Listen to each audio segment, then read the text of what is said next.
Okay, and it's all about PrEP, and it's situated in a community-based organization, or it's situated in an ID clinic where we're familiar with HIV and we know all the insurance issues and all of that stuff, to community health centers and private primary care practices. There are going to need to be additional ways of managing these things, and I think it's scaring a lot of primary care practitioners because we're explaining how it works in the Cadillac system that we've developed, that's a PrEP clinic that has all the resources, and that we've thought through how we're going to do all of these things. And now we're trying to add it as just another service that you're delivering along with hypertension and diabetes care and all kinds of other things. A lot of the things that we get so upset about are problems for all of healthcare. People can't figure out their insurance and their deductibles and how to stay on things and how to move from things, and they fall off their medication. It has nothing to do with PrEP. And so we kind of have this idea that everybody is entitled to all the health care they need. Theoretically, that's true, but in practicality, that's not true. And so you have patients with rheumatoid arthritis who are taking drugs that are more expensive than the PrEP drugs that we're concerned about. So I think the HIV community, as we're beginning to talk to primary care practitioners, it's going to have to do a lot of listening and a lot of trying to figure out what's transferable to those non-specialty environments and what things we can learn from the non-specialty environments that will be of benefit to us. Thank you. Scott, in the back at the next pillar.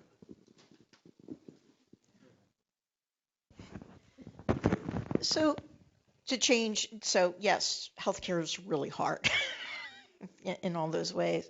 But to change the focus a little bit, something that I've recently run into, and I wonder if you guys have seen it at FIGHT and YHEP, is the effect of PrEP on my patients who are HIV positive.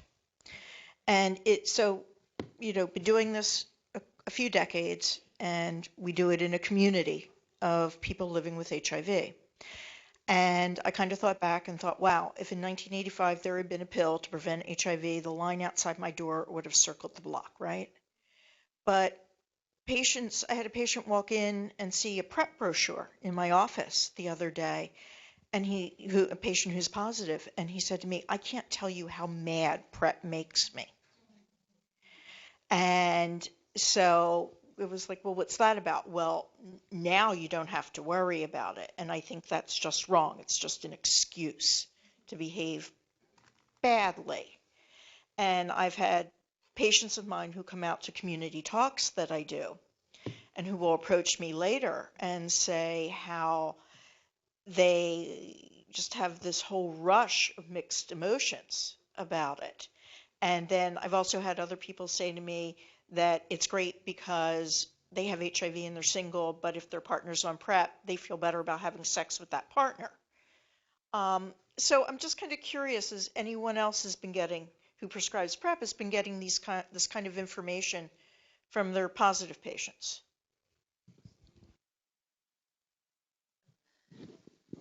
Well, eternal optimist that I am, I have to say, just in rolling out PrEP within the annex, the patients that first see that we're doing this are HIV positive patients who are coming for their every 3-month visits. And I've had extremely positive encounters. I think for our patient population, for many people, it's been a chance to be able to become an activist and speak out about something fantastic that is now available that wasn't available, that perhaps 10 years ago when they had been infected with HIV, they wouldn't today. And so for them, it's a really powerful thing to embrace. And there have been several patients who on their own have come forward and sort of wanted to be spokesmen and women for their respective communities to get the word out about this. So I've had very positive experiences, or maybe those are just the ones that I remember, but this is replayed over and over again, several different instances. And actually I had several HIV positive patients who were interested in coming here today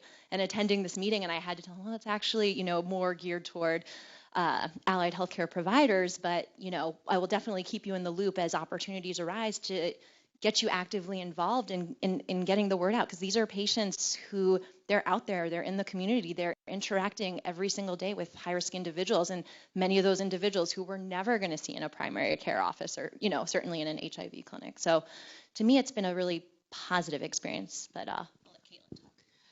Yeah, I think that it's been really mixed, and I think that some of our experience has been both and. Like, I think that similar to Dr. Kahal, PrEP has turned many of our patients into huge activists, like bringing folks in, talking about PrEP.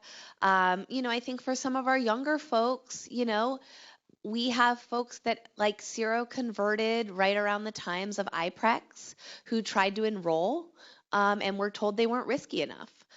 Because we were an IPREX trial, not we as FIGHT, but like Philadelphia had IPREX trials going on, and many of our young folks who get treatment at FIGHT tried to enroll in IPREX at the Philadelphia trial site. And, in any large randomized control trials, there's inclusion criteria. You don't know what they are.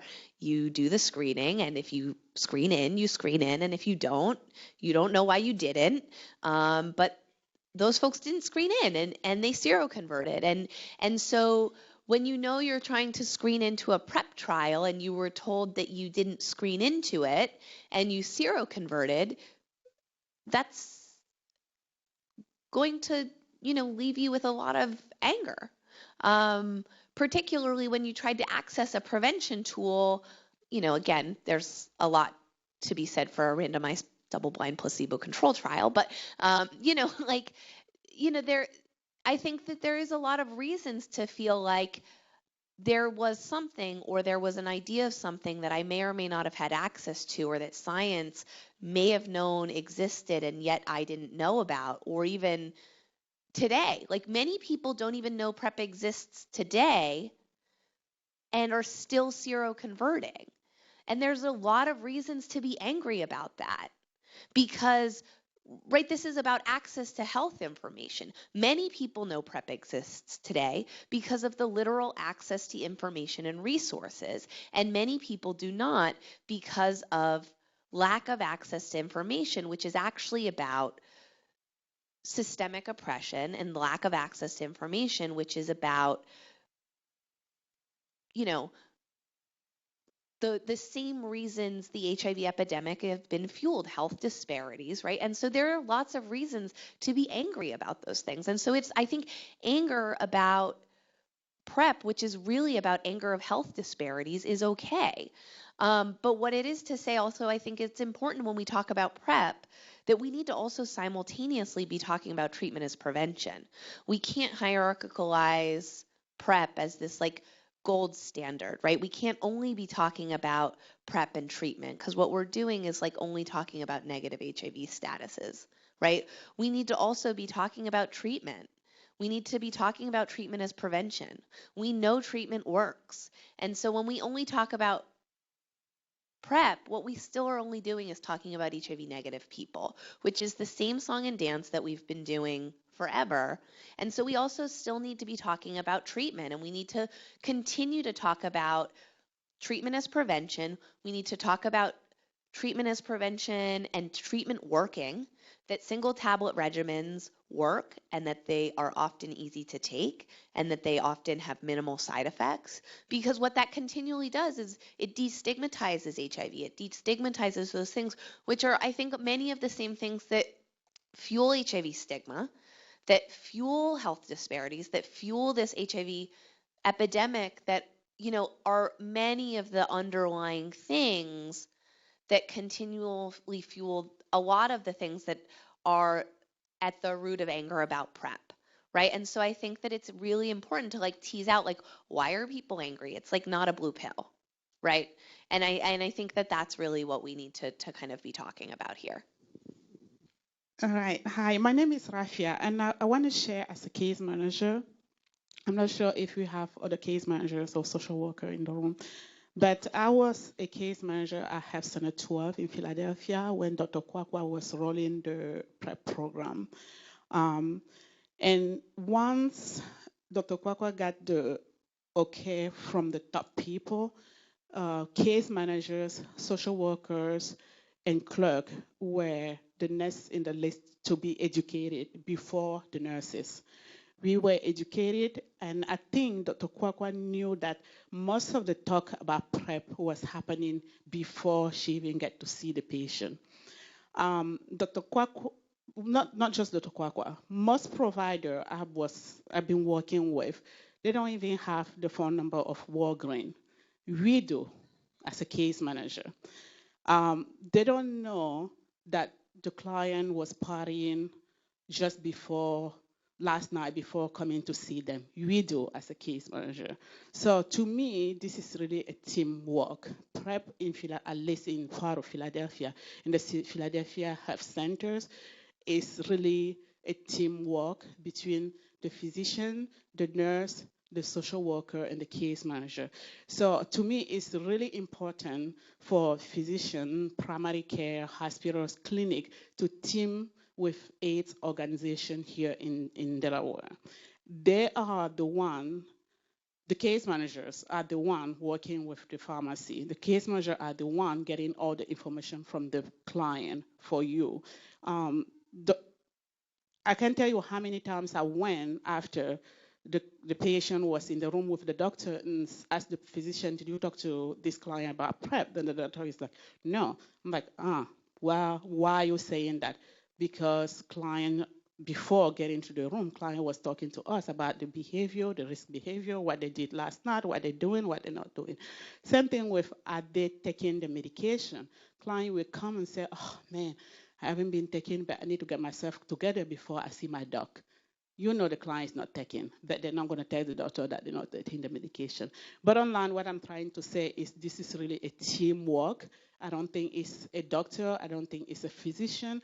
I think if the physician is using case managers, social workers, the clerk, is probably going to take away that weight of the doctor doing everything for the patient. Thanks. Is there a program that the Wilmington Annex has in place for adolescents to go to so that it's a little bit more appeasing than just, okay, this is HIV, where they might not even understand the outcomes?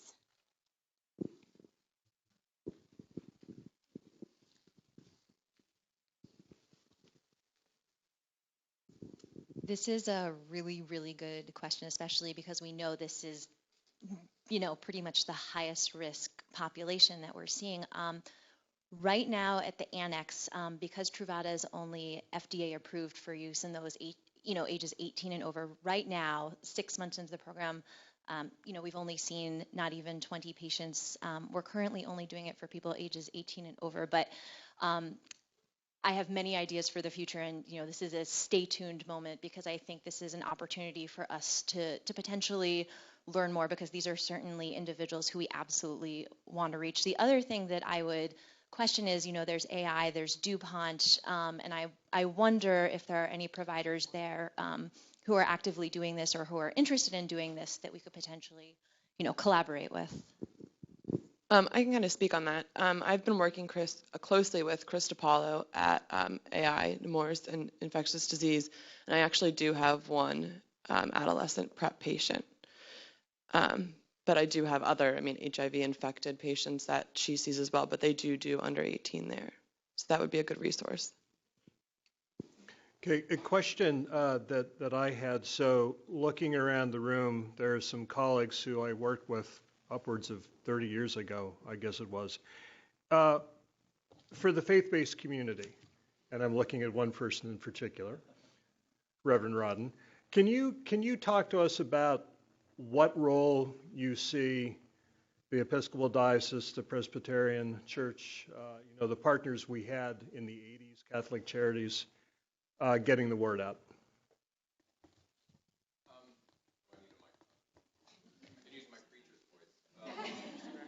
actually employed by Christiana as the Director of Pastoral Services.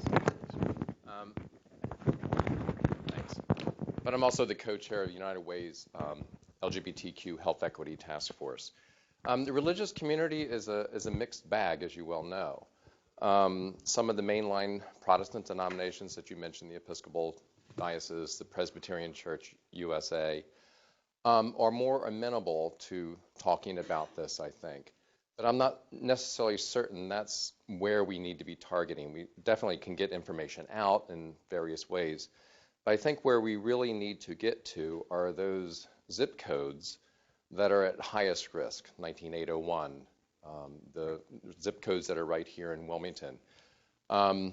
There's a great program, Beautiful Gate, which is out of, blanking on the church's name. Bethel. And some of the parish nurses that might be in some of these zip codes, I think, are a great way of getting the information out. Most religious folks don't like to talk about sex. I'm very different. I can talk about it. So it's really a mixed bag. I mean, there's avenues of getting information out. IMAC, the Interdenominational Interfaith Ministers Action Council, is one way that we might be able to get some information out on this. But again, I think the perspective we need to take is a public health perspective and really go about it from that angle to get the biggest bang for your buck. Yeah. Well, I had one question for Dr. Kahal. Since you're starting to see folks come in that aren't HIV infected, but really are hearing about PrEP and want to get that information and get the medication, how are you and other specialty clinics trying to engage them and get them hooked up to primary care if they're not already getting that and have that available to them? Here it is. So, it's certainly not a requirement that anyone coming to see us for evaluation of PrEP have a primary care provider, and many of the patients don't, but we seize it as an opportunity to try and get them connected. I mean, in the end of the day, you can lead a horse to water, but you can't make it drink. And so a lot of times we will put in referrals just within Christiana Care Health System, but because of where we're also physically nested, we have a nice working relationship with Westside. And so depending on, who the patient is, what they're kind of going for, what their other medical comorbidities may be, that does play a role into perhaps where they would refer them. And as a relatively new provider, I'm still learning to navigate all these different systems that are available, but certainly as part of every initial PrEP visit, whether or not the patient ultimately ends up on PrEP or not, part of our visits are dedicated to at least having that discussion about, do you have a primary care provider, and stressing the importance of that, and actually doing as much as we can to link them to care, including actually physically calling to get them an appointment. So that's something that we work really hard to do for every single one of our patients coming in for a PrEP appointment, whether it's one appointment just to learn about PrEP and they learn, hey, I actually am very, very low risk and I don't want to proceed down this pathway, but I've learned a lot and I can take that back to the community. We still take that as an opportunity to discuss the importance of primary care with any patient that walks through our doors.